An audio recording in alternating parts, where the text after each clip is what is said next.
if they just do not like the model, don't like to be priced that way, they're going to push back hard on it, but they're going to use the language of price points. So they're going to pretend it's about the number, where it's really not, it's about the model.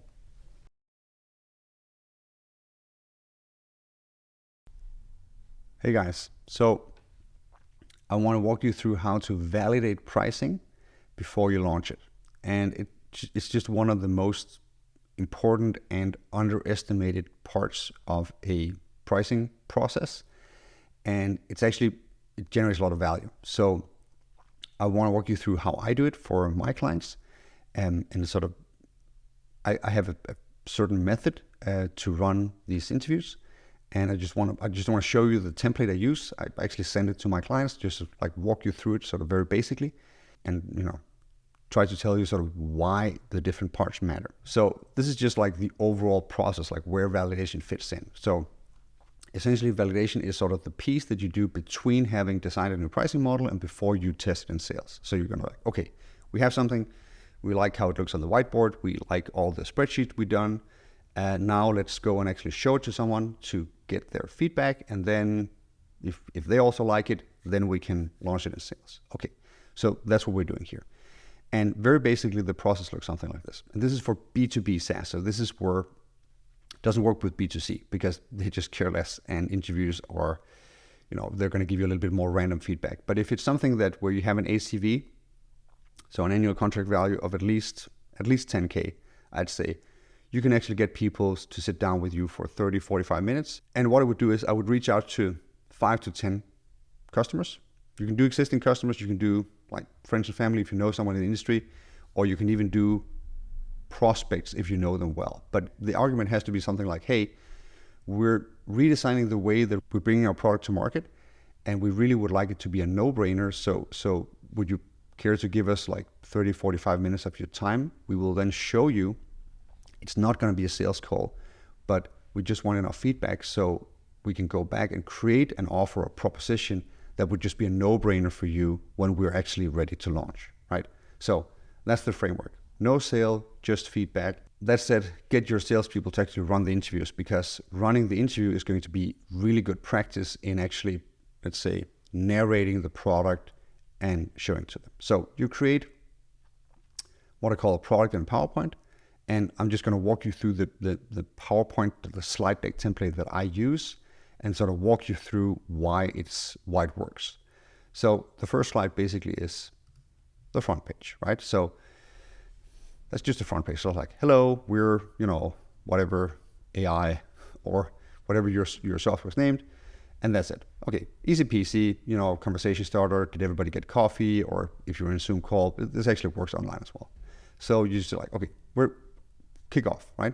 Next slide is, and I've just used a little case here, which I call Salmon AI, right? So it's like, okay, at Salmon AI, we reduce the cost per kilo or pound of farm-raised salmon, right? So what we're doing here is we're taking the job to be done, the core problem that we think the customer has demand for, and we're just putting it on essentially the first slide, right? Because we want to discuss that. Because if they don't like this, then you're going to have a problem for the rest of the presentation. So you essentially want to check it off. You want to say, hey, we're all about reducing cost of, fisheries. Do you care about that, right? And if they say, yeah, okay, sure, we really went in another direction. We just want to have production up or whatever, right? Then you're dead in the water. So I did this once with a recruitment software, and we had something like, oh, well, we want to reduce the cost per recruiter. And recruitment software and the recruiters we talked to were like, yeah, we don't care about that, because recruitment margins are so high that what recruiters care about is actually that whenever you actually have business, whenever there's like an upcycle in the market, they just want to have as fast turnover of clients as possible. So what they cared about was essentially being able to process a lot of volume in a short time. So you want to solve for the job, right? So after you did this, you sort of have buy-in for the general value that you're going to bring. So they're like, okay, so now show us how you're going to do it. And then you're going to say, well, hang on a minute, because you might have what I call a fence. You might say, well, what we're actually doing with Salmon AI is we thought about it a lot, and we really think that the market is actually not one market. We think that there's a key difference in the market, and we think that key difference is on whatever the fence. So you think, well, it's going to be tank-raised farms versus freshwater enclosures. Let's say that you do that. So really what we want to do is we want to sell two slightly different, but let's say materially different solutions in each of these verticals. Does that make sense to you? And do you know which one you are, right? So you want to be able, if you have something like this at the very top of your product, where you're saying, well, we're actually going to sell to two different segments. Like, so if you had trains, it would be like passenger transportation and freight, right? So two very different versions of how you can buy yourself onto a train.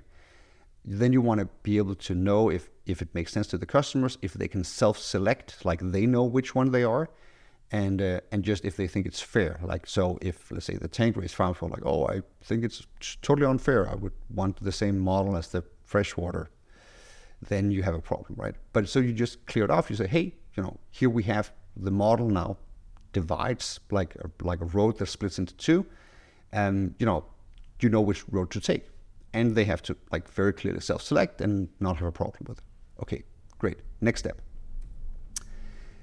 And this is obviously ugly, but it doesn't need to be pretty at this point. So what you're going to do is you're simply going to show them what's for sale, right? And you do this by, let's say, showing them the tiers and the modules and the different services you have.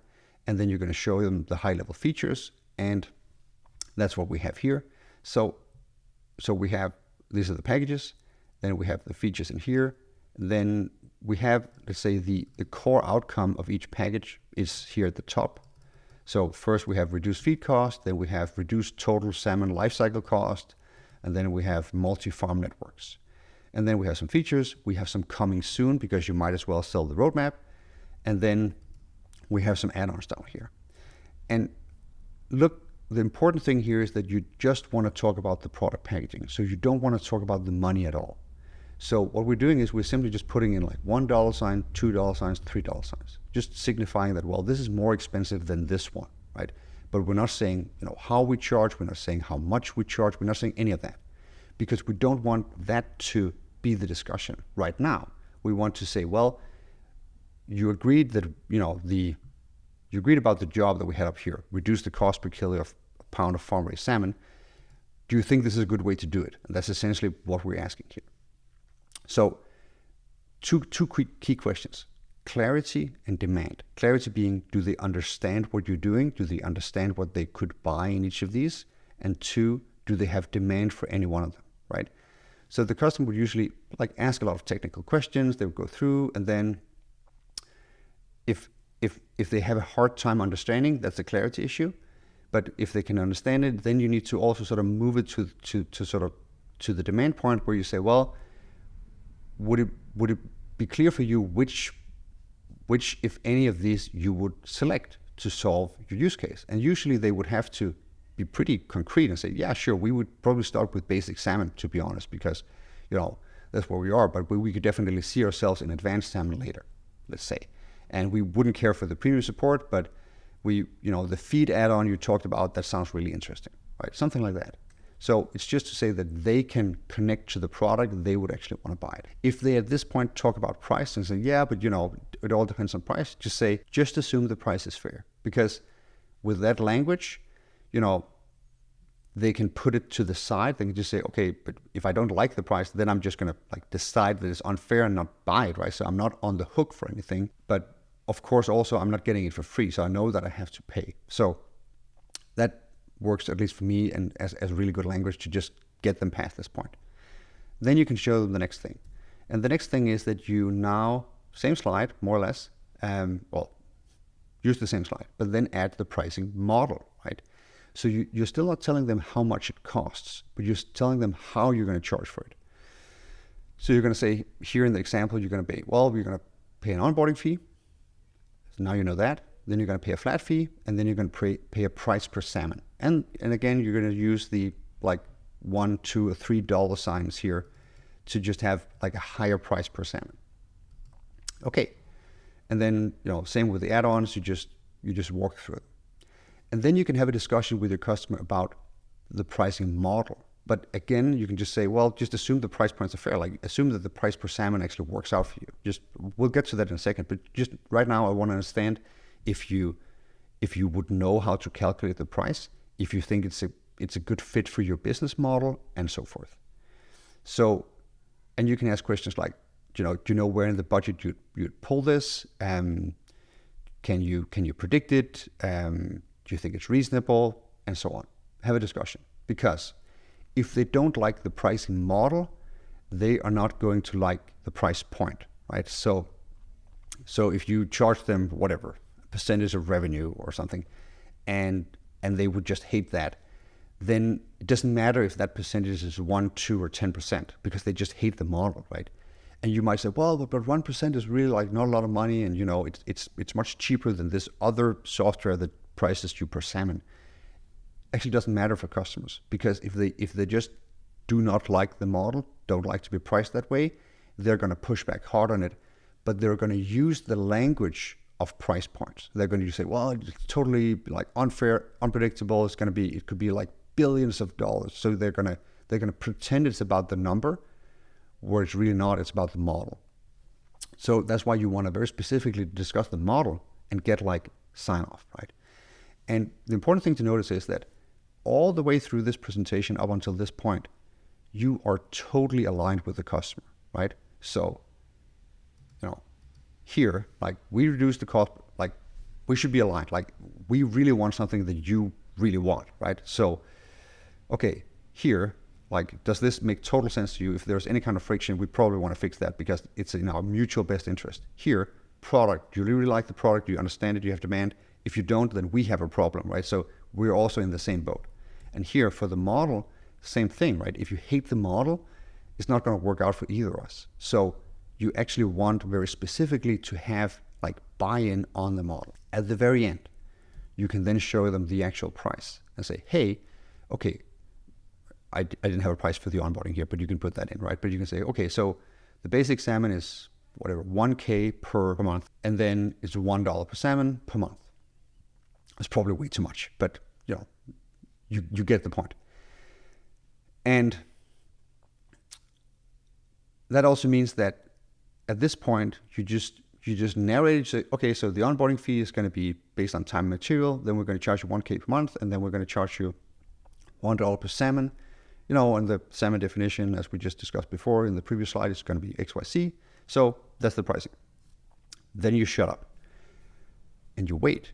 And what you're waiting for is for the customer to look through this. And usually what they'll do is they'll take a little bit of time to think and look at it. And they'll do two things. One thing is they will try to calculate their own price. So they're going to be like, okay, so I have a farm and I have 1 million salmon, and I'm going to use the advanced salmon. So it's going to be, 2,005,000, right?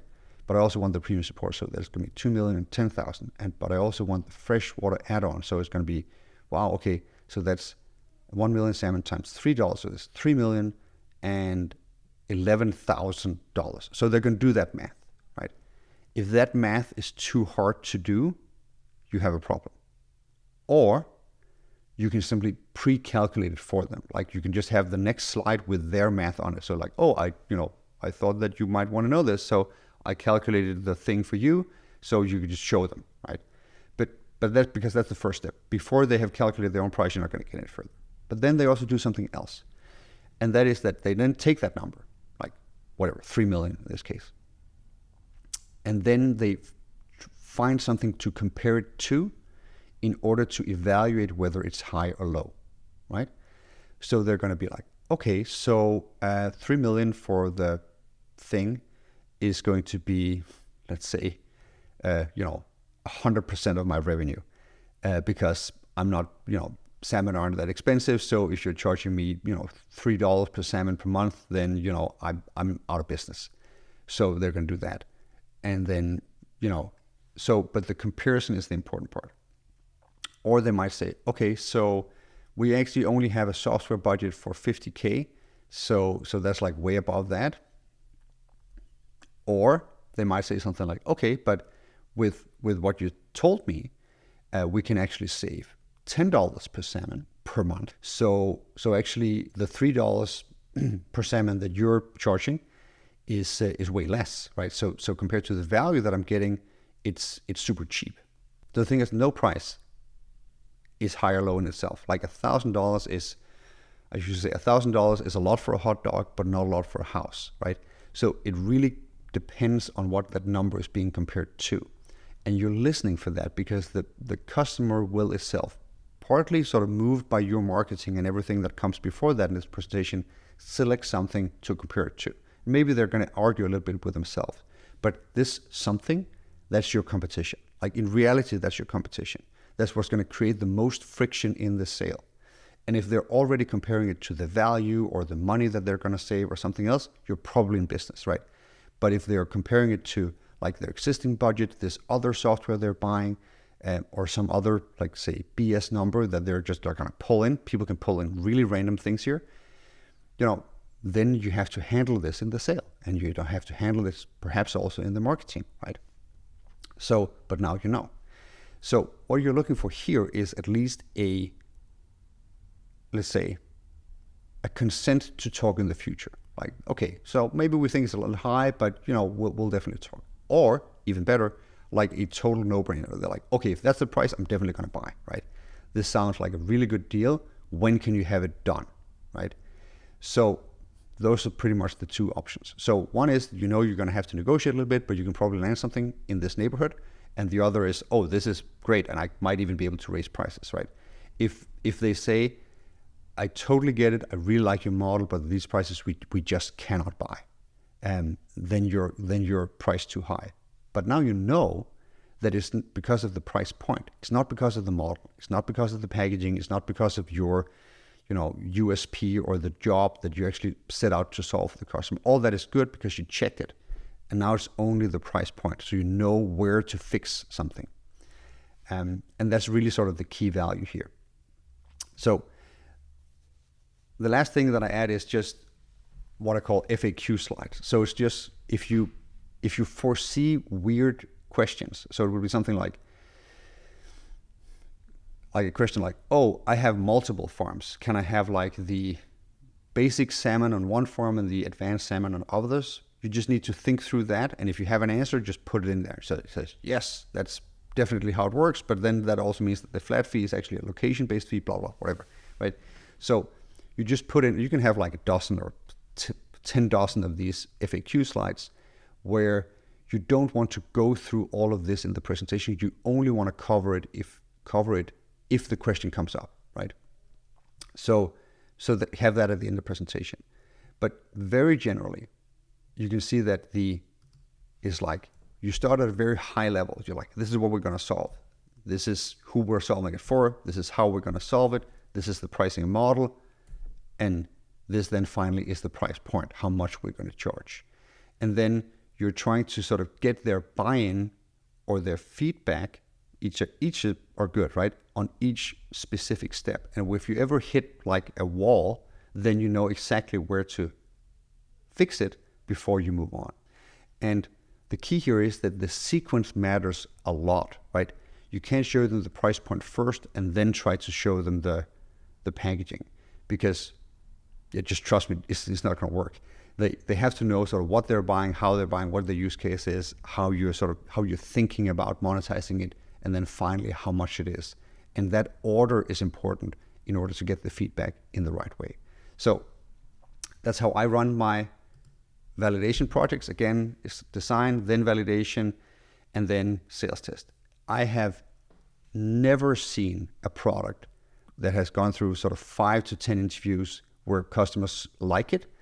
And you have what I call like a green light for the job, a green light for the packaging, a green light for the pricing model, and then either a green or like a yellow light, traffic light for the price point.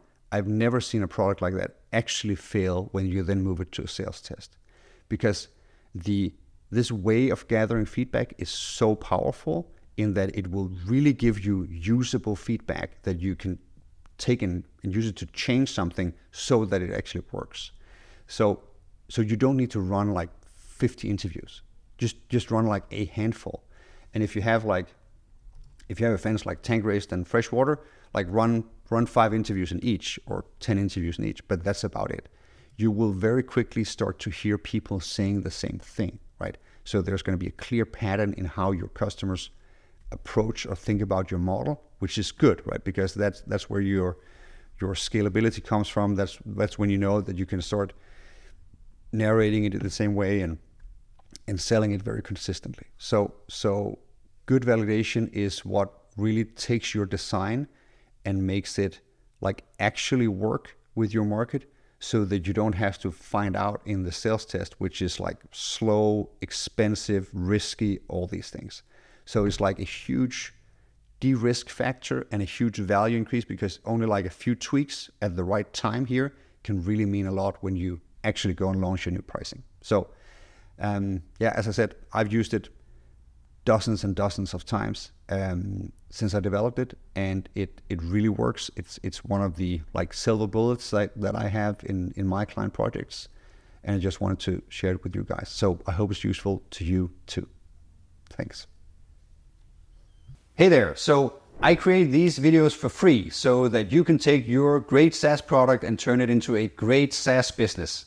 So if you like the video and you got value from it, you should, of course, subscribe to the channel and also tell a friend. So write someone and say, hey, you're in SaaS, this guy talks about SaaS, maybe there's something in there for you.